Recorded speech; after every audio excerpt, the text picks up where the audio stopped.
ليس بعلم ما حوى القمطر ما العلم إلا ما حواه الصدر.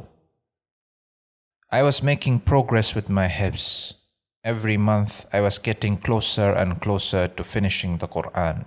But even as I was moving forward, I was forgetting what I had memorized previously. When I would stand in prayer and try to recite from memory, I would find it stressful to recall from my previous memorization. I was torn between wanting to memorize more and the necessity to revise the previous parts. And then I watched a video that completely changed my perspective on hifz. كيف يثبت طالب العلم الحفظ؟ المسألة سهلة. It was a recording of a Mauritanian sheikh talking about the talib al-ilm and how he should strengthen his memorization. He said in a matter-of-fact way that when the student memorizes a hadith, once he is able to say it from memory, he should then repeat it 500 times. 500 times, I said to myself, do you have any idea how long that would take? It would mean repeating the same hadith over and over again for several hours and for several days. And then he continued. He said, if you do this, you will never forget this hadith even if you lived for 100 years. He then went on to speak about the Quran. He said, if you memorize a hizb, which is half a juz, you should repeat it 500 times. And if you do it 1,000 times, even better. If one wants to do the minimum, then he has to do 250 times. We will come back to these numbers, but this got me thinking. Many of us who claim to have memorized several ajza of the Quran and even all of it, if asked to recite from memory, how much could he recite?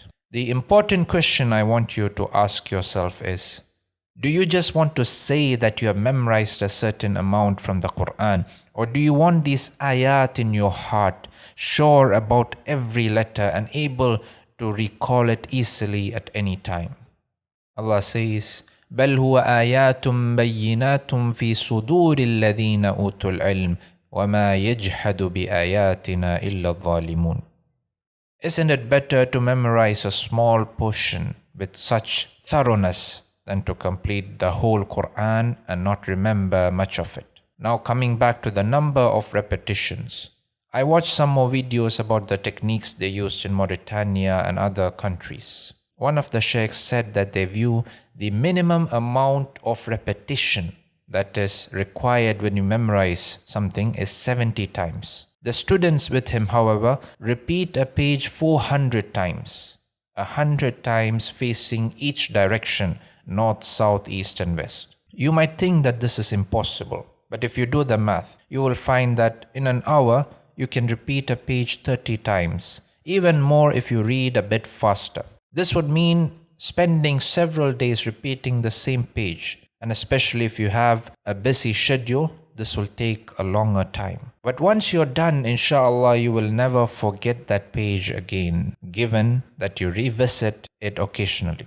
Our ulama have used such techniques to memorize not only the Quran, but also thousands of ahadith and several primers in various Islamic sciences. This is because they believed that the alim should have the ilm in his heart and not in his books. Imam al-Shafi'i says, علمي معي حيثما يممت ينفعني قلبي وعاء له لا بطن صندوقي إن كنت في البيت كان العلم فيه معي أو كنت في السوق كان العلم في السوق. Ibn Hazm al-Andalusi's books were burned by his enemies, and he said about this, فإن تحرق القرطاس لا تحرق الذي تضمنه القرطاس بل هو في صدري يسير معي حيث استقلت ركائبي وينزل إن أنزل ويدفن في قبري. Ibn al-Ambari was asked, كم تحفظ؟ قال 13 صندوقا, meaning he has memorized enough books to fill 13 crates or chests. It is said that a man from Al-Andalus traveled to Qayrawan in current-day Tunisia and other African countries and learned from its ulama. Then he traveled to Egypt And then he went to Medina and met Imam Malik. He learned from all these places.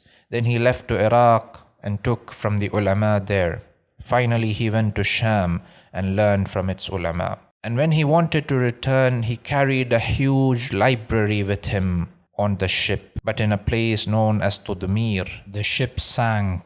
He escaped with his life, but alas, the books were lost. When he finally reached Al-Andalus, the ulama, the rulers, the students of knowledge, and many prominent others came to visit him. And they congratulated him on being saved and consoled him for the loss of his books. He then stood up amongst them and spoke. And from what he said was, ذهب ما في السطر وبقي ما في الصدر فليسألني من شاء أما شاء. The ulama say, من حفظ المتون حاز الفنون ليس بعلم ما حوى القمطر ما العلم إلا ما هواه الصدر.